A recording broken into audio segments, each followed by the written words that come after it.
Honorable Marcoleta, please understand that you are Madam not a Chair. member of the Justice Committee. You're allowed to manifest, but you cannot raise clarificatory questions to the Yes, ma'am, resource but persons. I'm about to You may proceed. raise a manifestation, ma'am, about the SALN, ma'am.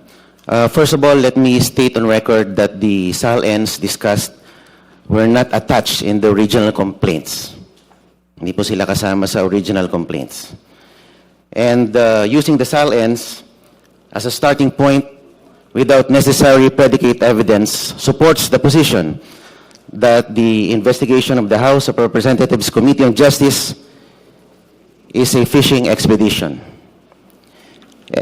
And if I may add, Madam Chair, on the SALN issue, the complaint asks this committee to obtain bank records, SALNs, coordinate with the AMLC, and forensic accounting. If so, it is an acknowledgement that the complaint is still seeking the very facts it needs to conclusively prove its SALN theory. Ma'am, malaki po kasi yung pinagkaiba ng isang complaint that already alleges ultimate facts supported by evidence, and a complaint that substantially requests this committee to authorize this committee to investigate, and perhaps we will later find the proof.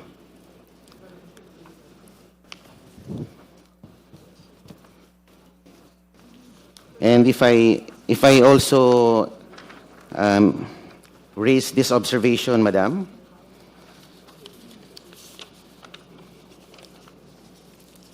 regarding the Ombudsman, the independence of the Ombudsman may be put to question before this body. The House of Representatives Committee on Justice summons the Ombudsman before the members of Congress and the public to present the statement of assets, liabilities, and net worth of the Vice President. While the Ombudsman has an ongoing investigation before its office, the Ombudsman is mandated to have the primary duty to conduct investigations over the misconduct of public officers. Madam Chair, point of order. There's a point of order, Honorable Marcoleta. Just would like to Honorable clarify. Bishop Abante. I would like to clarify, to ask Congressman Marcoleta. Sinabi niya kanina, hindi kasama yung SALN sa original complaint. Yes, he mentioned that. Oh, I'd like to clarify. Paano niya nasabi yun? Kasama eh. Ito, babasahin ko. Vice President Sara Duterte committed culpable violation of the Constitution and betrayed the public trust in amassing unexplained wealth and failing to disclose all her properties and interests in properties in her SALN. Nagalagay po sa complaint eh. Anong sinasabi niya na hindi kasama sa original complaint? I'd like to find out from him. Honorable Kaya ang hirap Marcoleta. noon, Chair, salita siya ng salita dito. Kinakailangan maging sure tayo na hindi nabanggit. And if I may add, for the guidance of the honorable members and in response to the manifestation of the Honorable Marcoleta, I will be reading the specific paragraph where matters concerning SALN was mentioned in the complaint.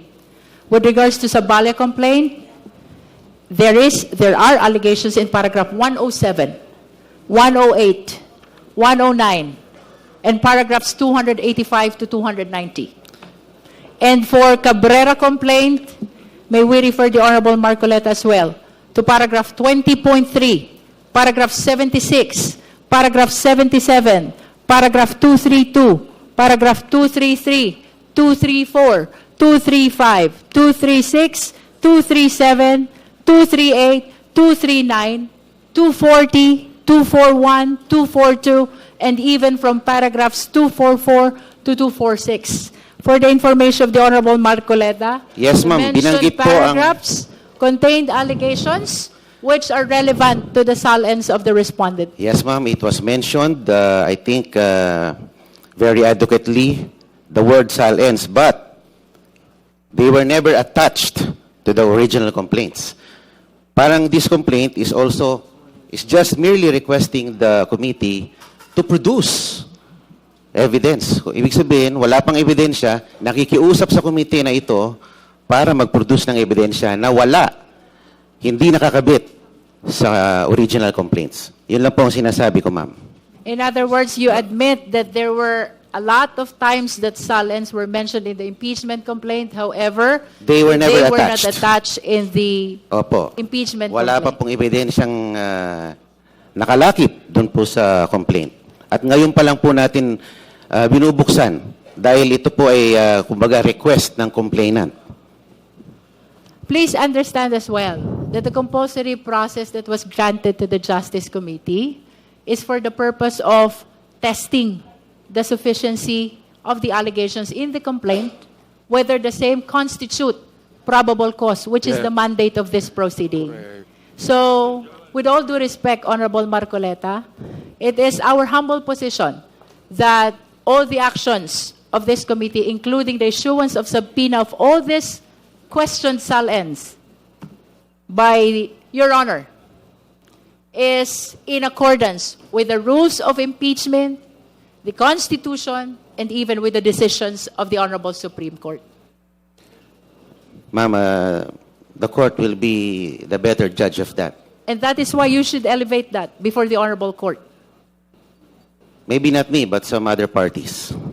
I would like to manifest to clarify for the record whether this committee may require submission of AMLC records without a court order.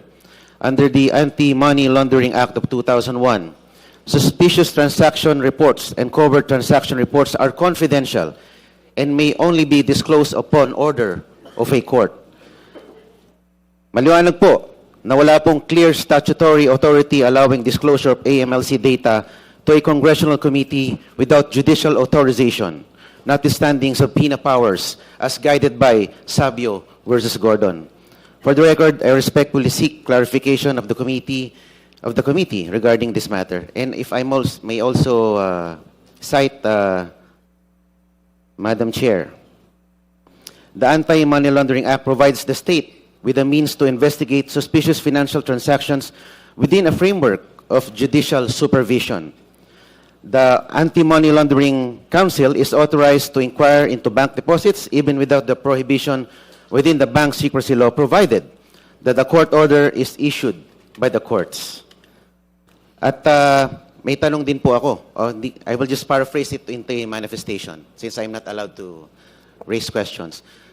I take it to mean na pag suspicious yung transaction, ibig bang sabihin na ito ay illegal na or unlawful na? Para kasing ganun lumalabas. Pag ito'y tinag na suspicious, agad-agad itong piniprejudge na as if it's an illegal or unlawful transaction. I want to be clarified on that, Madam Chair. That Thank is you. a manifestation which does not require any answer. The Honorable Co is May recognized. I ask, ma'am, why does it not require an answer?